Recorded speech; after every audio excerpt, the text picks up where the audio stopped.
All right, back for more mobility.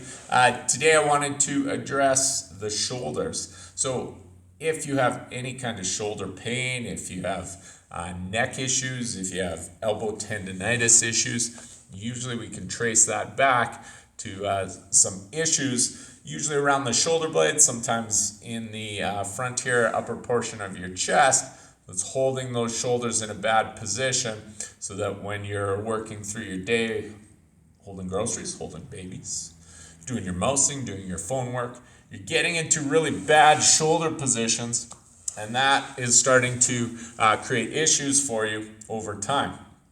The other thing you'll notice when you do push-ups, as you know, in boot camp, we're always pulling those elbows in tight and thinking about pushing our shoulders back. The reason we want to always get into that position is because we're trying to avoid that shoulder popping up. The reason that shoulder pops up is because you're too darn tight back here. So when you try to push it down and then use those muscles, you hit some resistance and your shoulder blade shoots up to try and get you into a what it deems as a better leverage position. The problem with that is you do enough repetitions in that position, it starts to really break down those shoulders.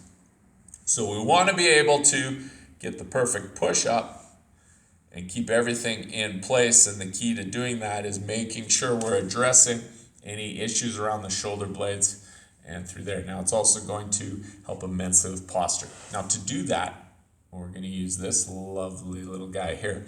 This is a lacrosse ball. Okay, a little bit harder than a tennis ball. If you don't have a lacrosse ball, but you do have a tennis ball, you can always try that to start with. Tennis ball is a little squishier, so you're not going to get as much out of it, but depends how sore you are there. If it's really bad, sometimes the tennis ball is a better place to start. Okay, lacrosse ball, it's got a little bounce to it. If you want to pick one up, you can usually find them at a Canadian Tire or Sport Check. And this is actually a lovely tool for all sorts of things. You can work your hips out.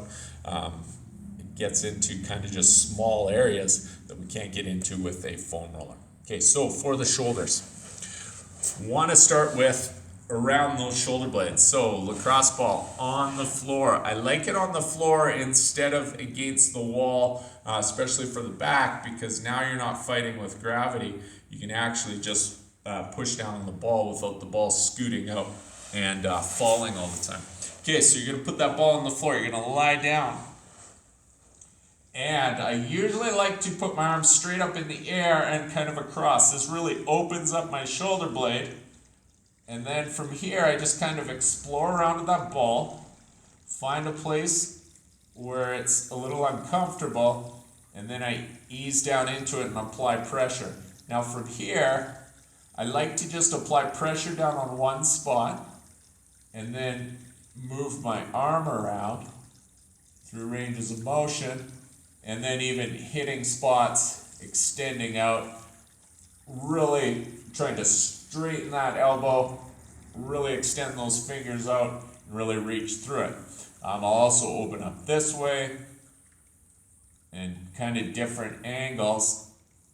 You can even do kind of more like almost like a push-up type motion, and just kind of move around and see where you find the most resistance. If you're finding a specific area gives you the most resistance, then focus on that area. Once again, 2 minutes. We want to accumulate 2 minutes with any of these, whether we're doing stretching or work with foam rollers or lacrosse balls. So 2 minutes.